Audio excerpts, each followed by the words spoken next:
De volta aqui no Espaço Online, hoje nós estamos falando sobre saúde auditiva com o Dr. Jamal Azan, que é médico otorrinolaringologista do Hospital Leforte, aqui de São Paulo.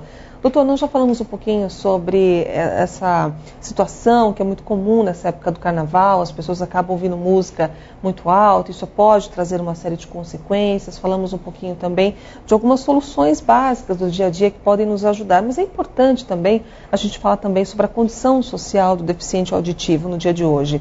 Ele ainda enfrenta muito preconceito? Sim, e o pior preconceito é o preconceito da própria pessoa. Porque a pessoa acaba se isolando do ambiente, a pessoa não quer usar o aparelho auditivo porque ele expõe a sua deficiência, isso é uma coisa muito ruim, né? Mas existe uma coisa muito curiosa, as pessoas não têm paciência com quem não ouve. Então eu digo sempre, as pessoas têm dó de quem não enxerga, mas têm raiva de quem não ouve. Então, se tem uma pessoa cega, todo mundo vai ajudar a atravessar a rua. Se tem uma pessoa surda, todo mundo briga com ele. Você não está me ouvindo? Que coisa, né? Então, existe também, obviamente, um preconceito social muito grande envolvido às pessoas que têm perdas auditivas. Doutor, quais são as principais ocorrências que podem levar a uma surdez? Durante a gestação, a mãe tem que tomar muito cuidado, principalmente com viroses como rubéola, toxoplasmose, citomegalovírus, outras viroses, que podem gerar, então, a perda auditiva já congênita no bebê. As infecções repetidas nos primeiros 3 anos de vida, a criança, 90% das crianças têm no mínimo uma otite até os 3 anos de vida. Então, nesse período, cuidar bem dessas infecções, procurar um médico. Essas infecções, infelizmente, acontecem, principalmente quando existe uma sinusite, uma rinite, uma gripe muito forte. E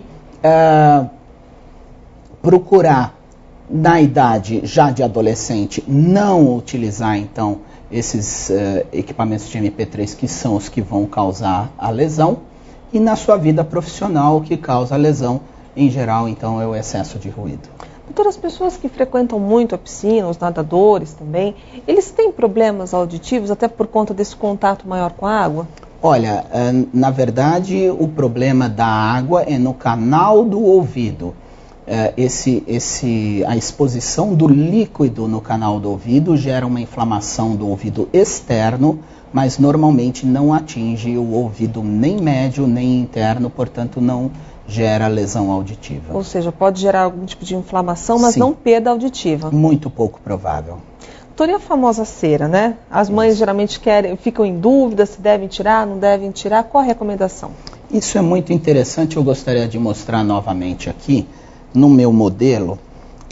Vejam bem, a cera é uma proteção que é produzida no terço externo do canal auditivo, ou seja, nessa região onde tem pele. Essa região, que é a parte de dentro, não tem produção de cera. Então, quando se utiliza um cotonete ou se introduz objetos dentro do ouvido, está empurrando a cera para um lugar onde ela não deveria estar. E isso acaba gerando muitas vezes desconforto quando ela toca na membrana do tímpano e aí tampa bastante a audição. Então a recomendação, jamais introduzir nenhum aparelho, nenhum equipamento, nenhum grampo, pente, essas coisas que as pessoas põem dentro do ouvido. Somente fazer a higiene até onde o dedo alcança, porque isso jamais vai levar a um risco de lesão. A melhor higiene, então, seria aquela com a própria toalha de banho? Exatamente, com a própria toalha de banho ou com um papel, a pessoa secar a parte de fora.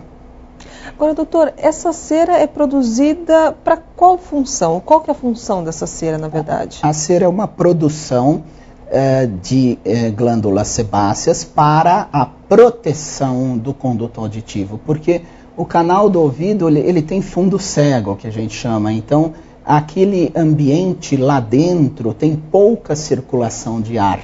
Então essa pequena circulação de ar gera uma tendência à proliferação de fungos e bactérias, e a cera é um produto do corpo humano que acaba protegendo esse canal auditivo contra essas infecções. Agora, doutora, o senhor comentou rapidamente a respeito dos aparelhos auditivos, né? Hoje existem muitos modelos, para todos os tipos de bolsos, inclusive. A partir de que momento ele é recomendado? O aparelho auditivo, tecnicamente, é recomendado para qualquer tipo de perda auditiva. Qualquer perda auditiva é passível de protetização, de colocação de prótese ou de aparelho de amplificação sonora individual. A questão que mais comumente nós indicamos o aparelho é quando a pessoa tem um desconforto social pela falta da sua audição.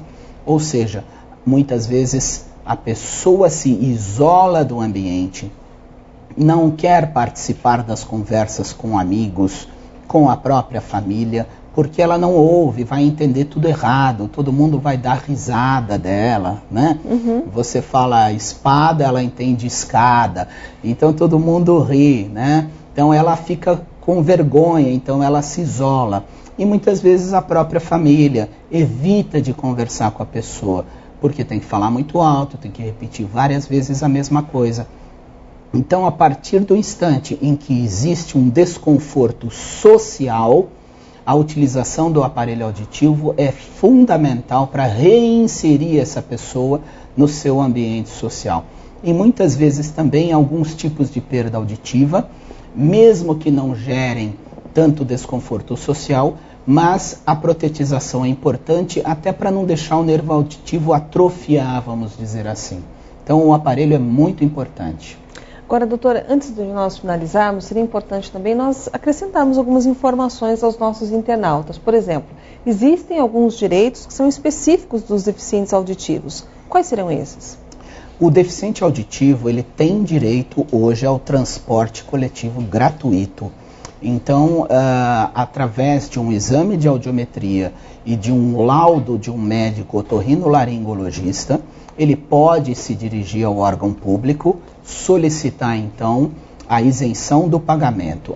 Obviamente não são todos os tipos de perda auditiva, a lei determina que sejam perdas profundas, que sejam perdas nos dois ouvidos, mas aquela pessoa que tem uma perda auditiva importante nos dois ouvidos, certamente ela tem esse benefício social.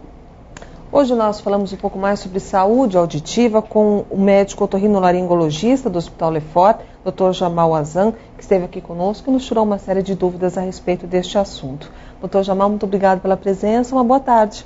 Obrigado, boa tarde a todos. A você da Jovem Pan Online, mais uma vez, muito obrigada pelo seu carinho, pela sua atenção e até o nosso próximo encontro.